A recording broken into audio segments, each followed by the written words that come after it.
മാറ്റത്തിനായി vote തേടി ഇരിങ്ങാലക്കുടയിലെ NDA സ്ഥാനാർത്ഥി സന്തോഷ് ചിറാക്കുളം. മണ്ഡലത്തിൽ ഒരു മന്ത്രി ഉണ്ടായിരുന്നിട്ടും വികസനം എത്തിനോക്കിയില്ലെന്ന് സന്തോഷ് ചിറാക്കുളം പറയുന്നു. കാർഷിക മേഖല മുതൽ വ്യവസായ മേഖല വരെ തകർന്നടിഞ്ഞു. മണ്ഡലത്തിന്റെ പുനരുദ്ധാരണമാണ് തന്റെ ലക്ഷ്യമെന്നും സന്തോഷ് ചിറാക്കുളം പ്രതികരിച്ചു. സാനു കെ സജീവിന്റെ റിപ്പോർട്ട്. തൃശ്ശൂർ ജില്ലയിലെ പ്രധാന രാഷ്ട്രീയ പോരാട്ടം നടക്കുന്ന മണ്ഡലങ്ങളിലൊന്നാണ് ഇരിങ്ങാലക്കുട.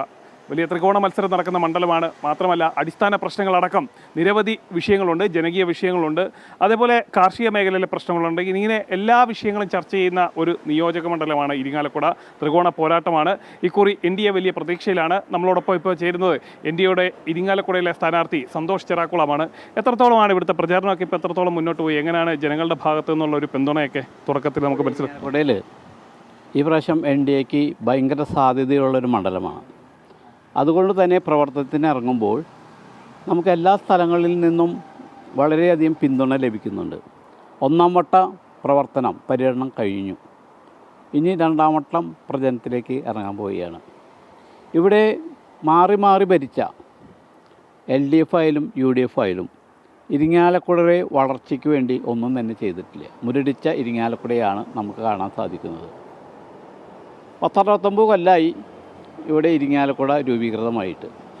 ഇവിടുത്തെ മുനിസിപ്പാലിറ്റി ആണെങ്കിൽ 90 കൊല്ലമായി.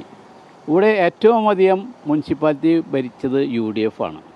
ഇവിടെ ഉണ്ണിയാടൻ MLA ആയിട്ട് 15 കൊല്ലോളം MLA ആയിരുന്നു. അതോടൊപ്പം തന്നെ ഒരുപാട് സ്ഥാനങ്ങൾ വഹിച്ചിട്ടുണ്ട്. ചീഫ് വിപ്പൊക്കെ ആയിട്ടുണ്ട്. എന്ത് വികസനമാണ് ഉണ്ണിയാടൻ ഇരിങ്ങാലക്കുടയിൽ പറയാനുള്ളത്? ഒരു കാര്യവും പറയാനില്ല. അതേപോലെ തന്നെ ഉന്നത വിദ്യാഭ്യാസ വകുപ്പ് മന്ത്രി ബിന്ദു ഇവിടെ എന്തു ചെയ്തു? ഉന്നത വിദ്യാഭ്യാസ മന്ത്രിക്ക് ഇവിടെ ഉന്നത വിദ്യാഭ്യാസം ഉണ്ടാക്കാൻ സാധിച്ചിട്ടില്ല കേരളത്തിൽ. അതേപോലെ തന്നെ നമ്മൾ എന്തൊക്കെ വിഷയങ്ങൾ ഉയർത്തിക്കൊണ്ടാണ് ഇരിങ്ങാലക്കുടയിലെ പ്രധാനമായിട്ടും ജനങ്ങളെ സമീപിക്കുന്നത്? ഇരിങ്ങാലക്കുടയിലെ റോഡുകളുടെ വികസനമില്ലായ്മ, ഏത് റോട്ടിൽ കൂടെ ആയാലും ബ്ലോക്കാണ്. ഇവിടെ റോഡ് പണി തുടങ്ങിയിട്ട് ഇരിങ്ങാലക്കുടയിലെ വ്യവസായികൾ കടം കയറിക്കൊണ്ടിരിക്കുകയാണ്. എല്ലാവരും നശിച്ച പോലെയായി. ബാങ്കിലെ ലോൺ അടയ്ക്കാൻ പറ്റാതെയായി. അതുപോലെ തന്നെ ഒരു കർഷകർ വേണ്ടത്ര ജലം കിട്ടാതെ അവർക്ക് മുന്നോട്ട് പോകാൻ സാധിക്കുന്നില്ല. ഇവിടെ നമ്മുടെ മുരിയാട് ഏറ്റവും വലിയ കോൾ കൃഷി നടക്കുന്ന സ്ഥലമാണ്. അവിടെ കേന്ദ്രത്തിൻ്റെ പദ്ധതി നടപ്പാക്കാൻ വേണ്ടി കേന്ദ്രത്തിൽ നിന്നും ഒരു കമ്മീഷൻ അവിടെ വന്ന് കമ്മീഷൻ എടുത്ത് പോയിട്ടുണ്ട്.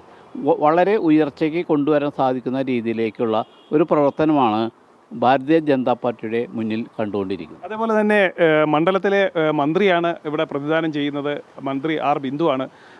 ആ മന്ത്രിയുടെ ഒരു 5 വർഷത്തെ പ്രവർത്തനമൊക്കെ NDA എങ്ങനെയാണ് നോക്കിക്കാണുന്നത്? എത്രത്തോളം ജനങ്ങൾക്കിടയിലേക്ക് സ്വാധീനം ചെലുത്താൻ മന്ത്രിക്കൊക്കെ പറ്റിയിട്ടുണ്ടോ വികസന കാര്യത്തിൽ?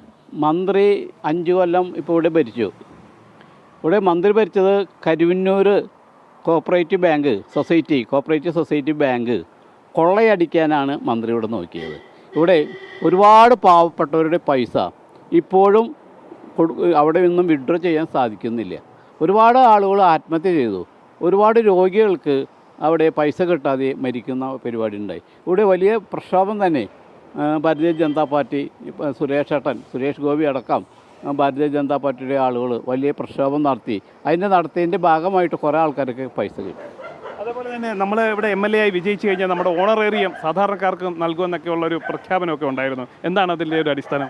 തീർച്ചയായിട്ടും ഒരു MLAക്ക് ഏകദേശം എൻ്റെ കണക്ക് പറയാം 1 ചില ലക്ഷം രൂപ, 1,30,000 രൂപയൊക്കെ കിട്ടുന്നുണ്ട്. ഞാൻ MLA ജയിച്ചു കഴിഞ്ഞാൽ എനിക്ക് ഇവിടുത്തെ വിദ്യാഭ്യാസത്തെ പ്രോത്സാഹിപ്പിക്കാൻ വേണ്ടി ഇവിടുത്തെ ഏറ്റവും തീരെ പാവപ്പെട്ട കുട്ടികൾ പൈസ ഇല്ലാതെ വിദ്യാഭ്യാസം ചെയ്യാതിരിക്കുന്ന കാലഘട്ടമുണ്ട്. അപ്പോൾ അതുകൊണ്ട് എനിക്ക് കിട്ടുന്ന പൈസ 1 രൂപ പോലും ഞാൻ എടുക്കാതെ ഇവിടുത്തെ പാവപ്പെട്ട കുട്ടികൾക്ക് കൊടുക്കാൻ ഞാൻ പ്രഖ്യാപിക്കും. എന്തായാലും ഇരിങ്ങാലക്കുടയിൽ വാശിയേറിയ പോരാട്ടമാണ് നടക്കുന്നത്. മന്ത്രി, അതായത് ഉന്നത വിദ്യാഭ്യാസ മന്ത്രി പ്രതിദാനം ചെയ്ത മണ്ഡലമാണ്. മന്ത്രിയുടെ നേതൃത്വത്തിൽ നടത്തിയിട്ടുള്ള പൊള്ളയായ പ്രഖ്യാപനങ്ങളടക്കം ഉയർത്തിക്കാട്ടിക്കൊണ്ടുള്ള ഒരു പ്രചരണമായിരിക്കും നടത്തുക എന്നാണ് NDA സ്ഥാനാർത്ഥി ഇപ്പോൾ വ്യക്തമാക്കിയിട്ടുള്ളത്. മനുകൃഷ്ണയ്ക്കൊപ്പം സാനു കെ സജീവ്, ജനം, തൃശ്ശൂർ.